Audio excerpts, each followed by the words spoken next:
Он давится. И тоже врачи обещали, что там с машиной помогут, там санитаров, там чтобы помогли там по больницам здесь пустить, поднять щитовидку или что, снять УЗИ, сделать. Тишина тоже. Астаналық Елена Айсабаевнаның 21 жастағы ұлының ағзасын жазылмас дерт, жегі құрттай кеміріп, халі күннен күнге нашарлап барады. Михаил Кондратьев бірінші топтағы мүгедек, церебральды сал аурумен туылған.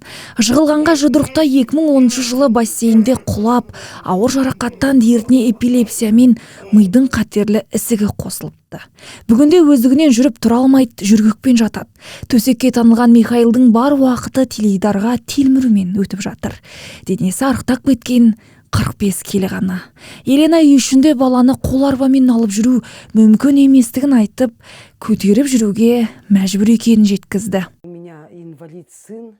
Ұлымды кереуеттен түсіріп, ас үйге жеткенше белім шыдатпайды. Көшеге алып шығу үшін тағы да ұлымды қолға алуға тура келеді. Содан болар белім сыр берді. 3-ші қабаттан далаға баламды көтеріп шығамын. Өйткені арбаға арналған пандус, жеделсаты, балкон жоқ. Үй өте ескі, қашан сүрілетіні белгісіз. Көшеге шықсақ, балалар ұлымды мазақтағанымен қоймай түртпектейді. Мемлекеттен мүгедектерге берілетін жәрдемақы жүргектен артылмайды. Дәрігерлер де үйге келуді қойған. Екінші балама үміт артып отырмын. Ол болмағанда қайтер едім. Сабақтан соң той-томалақтарда лезгинка билейді. Тапқан табысын бізге береді. Бәрімізге қамқор болып жүретініне риза боламын. Ұлым нашар көреді. Теледидар қосып қоямын, тыңдап жатады. Дәрігерлер біздің барымызды да ұмытты. Ауруханаға жатқызайық десек, диагнозы ауыр деп жауапкершілік алғылар келмейді. Дәрігерлерге хабарластым талай. Құрғақ уәдемен тойдырып бітті. Ұлым кереуеттен құлай берген соң пластикалық құбырлардан қоршау істеп қойдық. Жаңа кереует алуға шамамыз жетпейді. Студенттерден ұлымды көтеріп үйге кіргізуге көмек сұраймын. Көмектесіп тұрады. Дегенмен баламен бірге көшеде емін-еркін жүре де алмаймын. Балалар арасында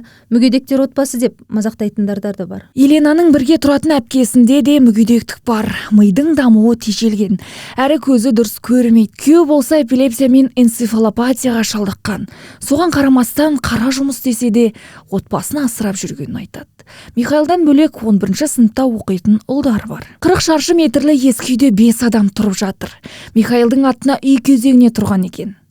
Алайда ұлы 16 жасқа толғанда кезекке қайта тұрмағаннан тізімнен алып тастапты. Әрең дегенде 2 жыл бұрын үй кезегіне қайта іліккен. Енді ол кезектің келу үшін тағы қанша жыл күтуге тура келетіні белгісіз. Все больно, рыбонька, все, потерпи чуть-чуть. Астана әкімдігі мүгедектердің мұңын тыңдағылары келмейді деген Елена 3 жылдан бері қайырымдылық көмектен қағылғанын айтты. Мемлекеттен мүгедектерге берілетін жәрдемақы аз, әкімдік қарайласпайды. Аурухана бізді ұмытты деген ол көршілерінің де көзқарасы нашар екенін айтып ашынды. Врачей просила, так и добиться не могу, чтобы сделали ему УЗИ или что, щитовидную или гортань вот это ему сделали. Посмотрите, он глотает, рефлекс глотательный плохой. Тоже врачей прошу, чтобы что-то сделали.